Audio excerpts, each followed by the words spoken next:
Hello everyone, welcome to Ammu's kitchen. ಇನ್ನೇನು summer ಬಂದಾಯಿತು. Summer ಅಂದ ಕೂಡಲೇ ಏನಾದರೂ ತಣ್ಣಗಿರೋದು ತಿನ್ನೋಣ ಅಂತ ಅನಿಸುತ್ತೆ. ಹಾಗಾದರೆ ಇಲ್ಲಿದೆ ನೋಡಿ ಟೆಂಡರ್ ಕೋಕೋನಟ್ ಪುಡ್ಡಿಂಗ್. ನಾನಿಲ್ಲೊಂದು ಬೌಲ್ಗೆ ಕೋಕೋನಟ್ ವಾಟರ್ ಹಾಕ್ಕೊಂಡಿದ್ದೀನಿ. ಇದಕ್ಕೆ ಚೈನಾ ಗ್ರಾಸ್ ಹಾಕ್ಕೊಳ್ತಾ ಇದ್ದೀನಿ.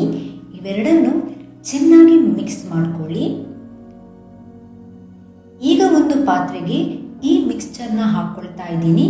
ಹಾಗೆ 1 ರಿಂದ 2 ಚಮಚ ಸಕ್ಕರೆನ ಹಾಕ್ಕೊಳ್ತಾ ಇದ್ದೀನಿ. ಇವೆರಡನ್ನು ಚೆನ್ನಾಗಿ ಮಿಕ್ಸ್ ಮಾಡ್ಕೊಳ್ಳಿ. ಹಾಗೆ 4 ರಿಂದ 5 ನಿಮಿಷ ಚೆನ್ನಾಗಿ ಕುದಿಯಲು ಬಿಡಿ. ಈ ಒಂದು ಮಿಕ್ಸ್ಚರ್ನ ನಾನು ಬೌಲ್ಗೆ ಹಾಕ್ಕೊಳ್ತಾ ಇದ್ದೀನಿ. ಇವಾಗ ಇದು ತಣ್ಣಗಾದ್ಮೇಲೆ ಇದನ್ನು ಒಂದು 2 ಗಂಟೆಗಳ ಕಾಲ ಫ್ರಿಜ್ನಲ್ಲಿ ಇಟ್ಕೊಳ್ಬೇಕು. ಈ ಥರ ಮಾಡೋದ್ರಿಂದ ಇದೊಂದು ಜೆಲ್ಲಿ ರೂಪವನ್ನು ಪಡ್ಕೊಳ್ಳುತ್ತೆ. ಈಗ ಒಂದು ಮಿಕ್ಸಿ ಜಾರಿಗೆ ನಾನು ತೆಂಗಿನಕಾಯಿ ಗಂಜಿನ ಹಾಕ್ಕೊಂಡು ಒಂದು ಪೇಸ್ಟ್ ಮಾಡ್ಕೊಳ್ತಾ ಇದ್ದೀನಿ. ಈಗ ಒಂದು ಪಾತ್ರೆಗೆ 2 ಕಪ್ ಹಾಲನ್ನು ಹಾಕ್ಕೊಳ್ಳಿ. ಹಾಗೆ ಪೇಸ್ಟ್ ಮಾಡಿ ಇಟ್ಕೊಂಡಿರುವಂತಹ ಗಂಜಿನ ಹಾಕ್ಕೊಳ್ಳಿ. ಇವೆರಡನ್ನು ಚೆನ್ನಾಗಿ ಮಿಕ್ಸ್ ಮಾಡ್ಕೊಳ್ಳಿ. ಹಾಗೆ ಒಂದು 2 ಕಪ್ ಮಿಲ್ಕ್ ಮೇಡ್ ಹಾಕ್ಕೊಳ್ತಾ ಇದ್ದೀನಿ. ನಿಮಗೆ ಸಿಹಿ ಜಾಸ್ತಿ ಬೇಕಾದರೆ ಇನ್ನೂ ಜಾಸ್ತಿ ಮಿಲ್ಕ್ ಮೇಡ್ ಹಾಕ್ಕೊಳ್ಬೋದು. ಇವೆಲ್ಲವನ್ನು ಚೆನ್ನಾಗಿ ಮಿಕ್ಸ್ ಮಾಡ್ಕೊಳ್ಳಿ.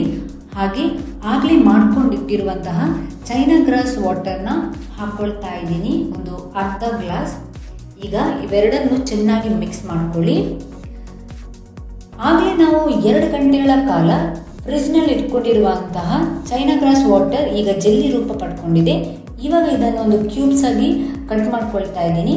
ಹಾಗೆ ಈ ಒಂದು ಕ್ಯೂಬ್ಸ್ನ ನಾನು ಮಿಕ್ಸ್ಚರ್ಗೆ ಹಾಕ್ಕೊಳ್ತಾ ಇದ್ದೀನಿ.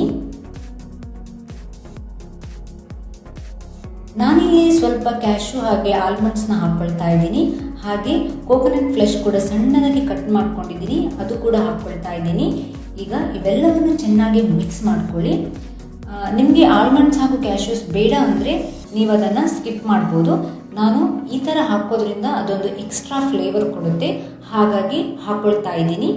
ಇವಾಗ ತುಂಬ ರುಚಿಕರವಾದ ಟೆಂಡರ್ ಕೋಕೋನಟ್ ಪುಡ್ಡಿಂಗ್ ಸವಿಯಲು ಸಿದ್ಧ.